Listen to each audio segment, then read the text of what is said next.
If I was coming up with a list, if I was asked to document and to rate the saddest, the most heart-wrenching stories in the Torah, we can imagine what the contenders would be. Somebody can suggest that perhaps the saddest story narrative in the Torah is a story at the end of Moses' life when he's begging God to let him into the promised land. Moses takes the Israelites for 40 years across the desert, only to be stopped right at the border on the mountain overlooking Israel. Yet another contender for the most heart-wrenching stories in the Torah perhaps can be from a couple weeks ago, when we read the story of the tragic death of Aaron, of Aaron, the high priest's two sons. And in the face of such tragedy, such unspeakable horror, the Torah says, "Vayidom Aaron." Aaron was silent, not able to even imagine how to put this into any broader perspective or meaning. Yet maybe a third person, if asked what the most heart-wrenching story in the Torah is, would go all the way back to Genesis. Perhaps the wider narrative of Joseph's brothers throwing him in the pit, then selling him off to slavery, only for Joseph to become the viceroy of Egypt. And the narrative when Joseph reveals himself to the brothers after years of being apart always is one that really pulls at the heartstrings. But I actually think, and as I read through the Torah every single year, that to me, the most heart-wrenching story in the Torah actually comes at the end of this week's Torah portion, Parsha Emor. And this is a story that oftentimes is lost throughout the wider narrative of Leviticus, which so often focuses on the laws of the tabernacle, laws of ritual purity and impurity, laws of sacrifices, that when smaller narratives are interweaved, we can oftentimes easily skim through them, not realizing the import, or in this case, the destructive nature that some of these stories might have on our wider Jewish tradition. So I want to open up and do a little bit of studying with us all about a story that really every time I read truly does wrench at my heart, and ways in which I think it affects not just Jewish tradition, but really the entire Jewish community writ large. So we get at the end of this week's Torah portion a small story that seemingly comes out of nowhere, and it starts as follows. There came out among the Israelites a man whose mother was Israelite and whose father was Egyptian. And a fight broke out in the camp between the half-Israelite and another certain Israelite. So already we're told at the outset, we're not really given any biographical data about this man, who again is coming from a situation where his mother is Israelite, his mother is Jewish, a part of the community. And already at the outset, the Torah is priming us by telling us that his father is Egyptian. His father is already pegged as an outsider. And he gets into a fight. Again, unclear what the fight is about as of now. The son of the Israelite woman cursed the name of God, and he was brought to Moses. Now his mother's name was Shlomit, daughter of Dibri, of the tribe of Dan. So now we're getting some biographical data. And he was placed in custody until the decision of God should be made clear to them. So whatever happened as a result of this fight, this man was clearly so upset with what happened that he leaves his tent and goes outside and curses God. All of a sudden, no one knows what to do with him. There's never been a case before in Jewish history where the name of God had been cursed. And so they placed him into custody, into imagine a temporarily holding cell while they waited to ask God what to do. And Adonai and God spoke to Moses saying, take the blasphemer, take this man who cursed God outside the camp, and let all who were within hearing lay their hands upon his head, and let the community leadership stone him. So this comes to God, and God says, we are not willing to let him off that easy. You shall stone him. And to the Israelite people speak thus, anyone who blasphemies God shall bear the guilt, and one who also pronounces the name God shall be put to death. The community leadership shall stone that person, stranger or citizen, having thus pronounced the name, shall be put to death. So the story can be, of course, tackled from a number of perspectives. And there's, of course, a lot of immorality, a lot of complexity, a lot really that's straight up wrong with the story. And so we can, of course, list a couple of the obvious ones for those who are hearing the story for the first time, right? Of course, the entire idea of biblical punishment, of the death penalty, of stoning as a result of certain sins or iniquities is an idea that is completely anathema, not just to our modern Jewish sensibilities in the 21st century, but really to the sensibilities of Jewish tradition for the past 2,000 plus years. Something we've talked about before at Temple Beth Tikva is the rabbinic interpretive analysis of interpreting away really the death penalty writ large from the Jewish tradition. There's, of course, a lot of secondary issues that we can take with the story. Who is this man? What was their fight about?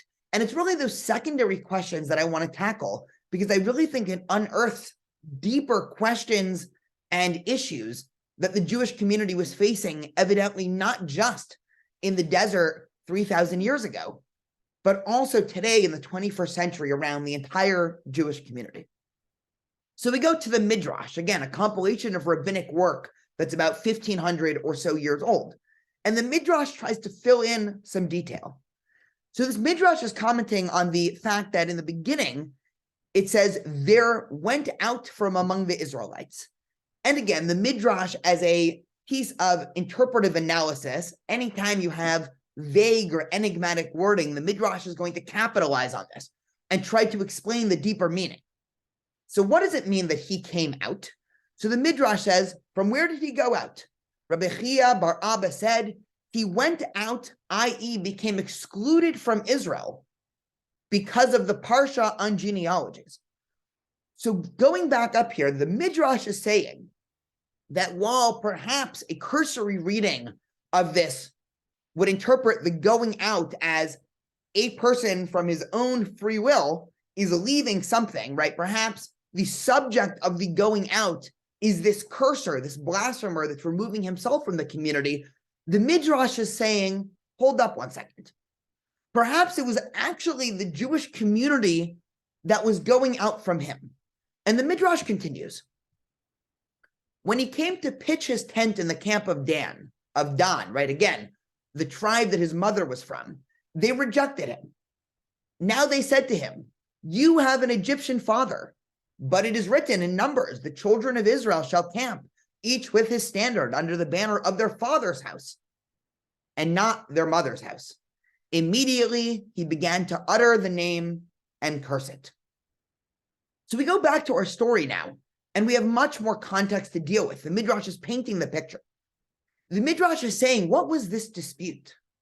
We can imagine this man, right? Somebody whose father was Egyptian, whose mother is Israelite, trying to establish himself as a part of the community, right? He wanted to pitch his tent. He wanted a little piece of land within the wider tribe of Dan. And all of a sudden, people are coming and rejecting him.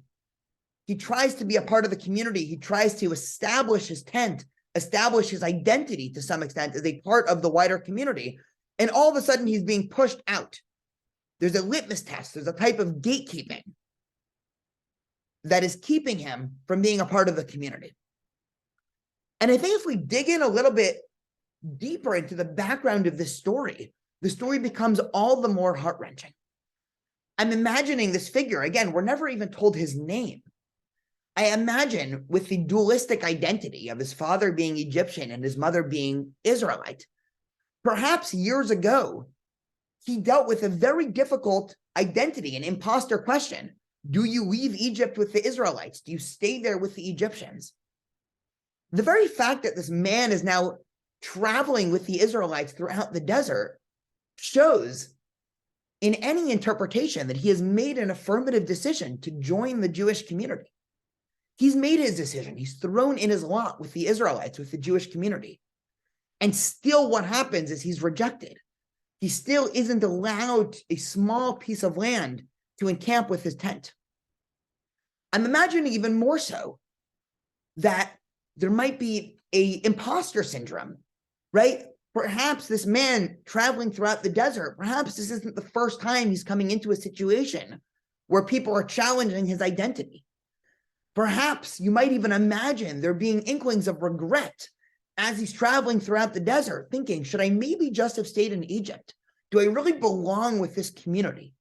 Only to have this be the last straw. Everybody gets land in the Israelite community, except for this one man, right? He is denied a place.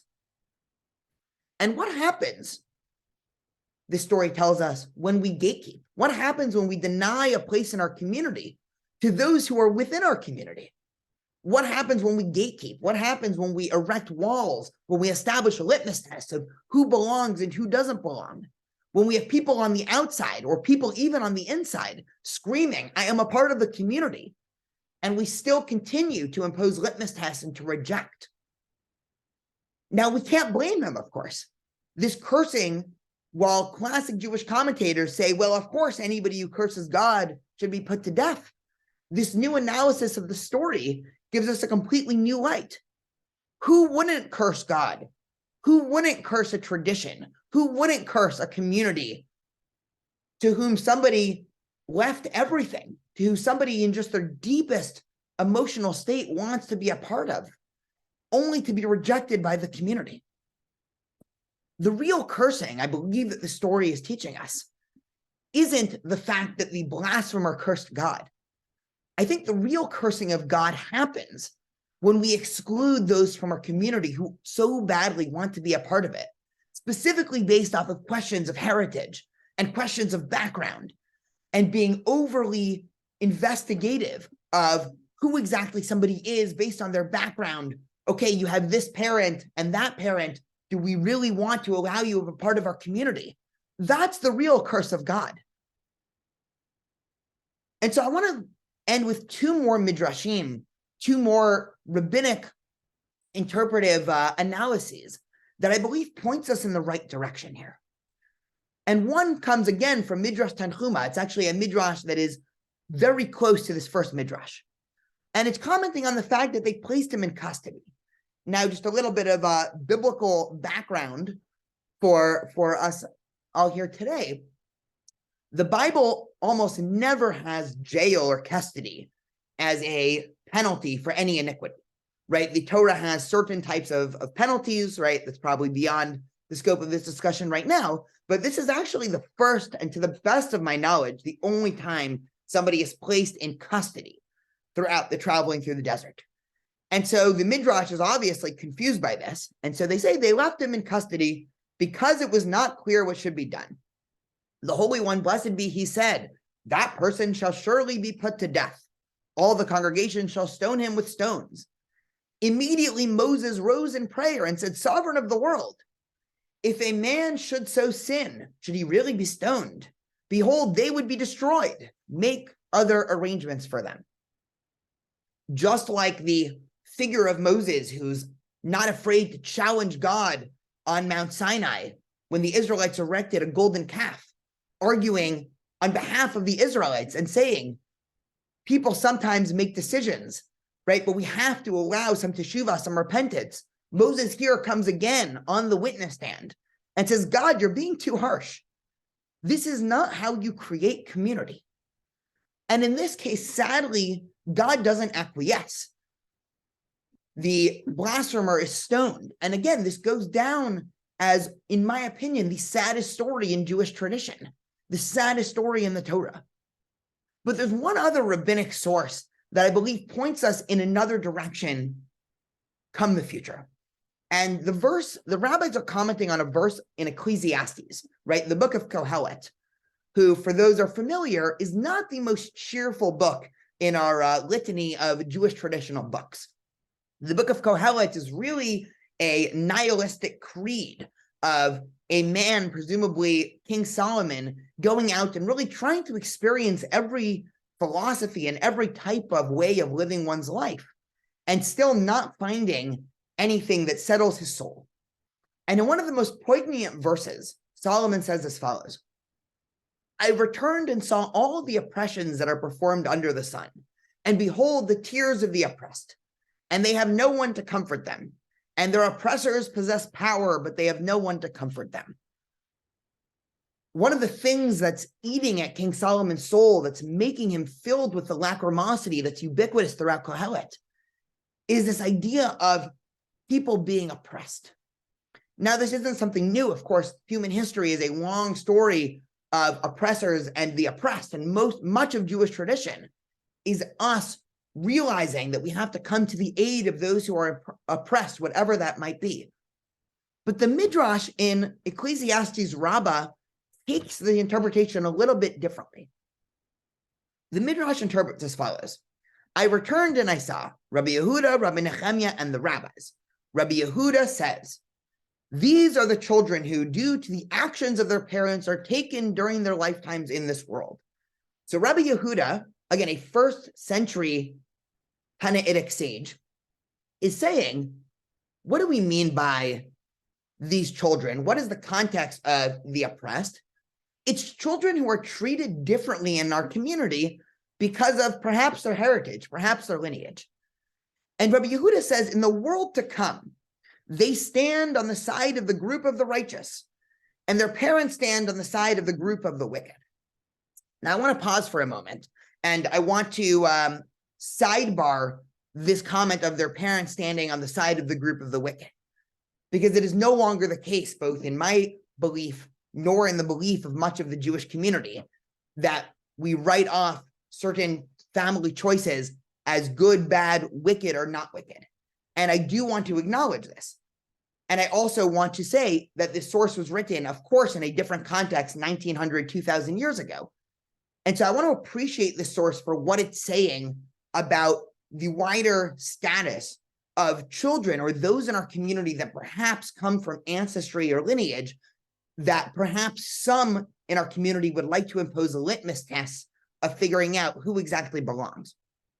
So Rabbi Yehuda ben Rabbi Eli says, in the name of Rabbi Yoshua ben Levi, a lot of quotes, at that time, Elijah the prophet may be remembered for good. Will sit and teach them a defense and say to them, say before him, master of the universe, which attribute is greater, the attribute of beneficence or the attribute of punishment? So Elijah is coming to these children who might have been mistreated and excluded from the community, who, again, think about this incredible picture, who, once they go to heaven, are sitting on the side of the righteous.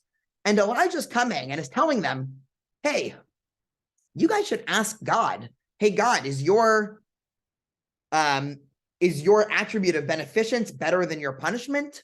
Right? The same claim that Abraham once made to God when he was about to destroy Sodom, the same claim that Moses has made time over again.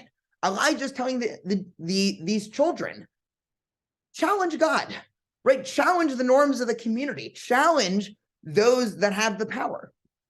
Say that the attributes of beneficence is greater and the attribute of punishments is lesser. We died, right? We were excluded from the community due to the actions of our parents. If the attribute of beneficence is greater, all the more so should our parents come to us. And God will say to them, you have advocated well. They will come to you as it is written, they shall live with their children and return. And so finally, God will get the message according to the Midrash.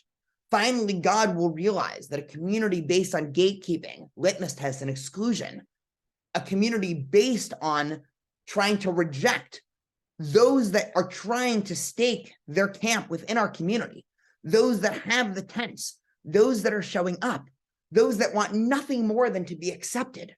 God will finally realize you have advocated well. And he quotes a verse from Zechariah. Zechariah is one of those books in the middle of the section of the Tanakh called Prophets that isn't usually studied as much. But the entire theme of Zechariah, and with this we'll conclude, is one of redemption. Zechariah or Zechariah was one of the later prophets of the Israelites. And he was a prophet really at the time in Jewish history where you imagine the Babylonians destroyed the first temple in the year 586. They had 70 years of exile. And finally, once King Cyrus takes over in the year about 516 BCE, now there's a monumental rebuilding project that has to happen. And the second temple is built. And all of the exiles from Babylonia are making the long trek back. But it really is a moment of redemption in Jewish history, And Zechariah is one of those prophets that has an upbeat message of redemption. And I believe that the rabbis here thousands of years ago in this midrash didn't quote this by accident. I believe they were trying to teach us a message that combats the sadness and sorrow that we get every year when we read the story of the blasphemer and the cursor. And what the rabbis are saying with their veiled critique of leadership and of their explicit quoting of Zechariah is that true redemption will arise in the Jewish community once we become more accepting and once we truly allow everybody an equal portion in the Jewish community. That's when God will stop being cursed and God will be truly blessed. Shabbat shalom.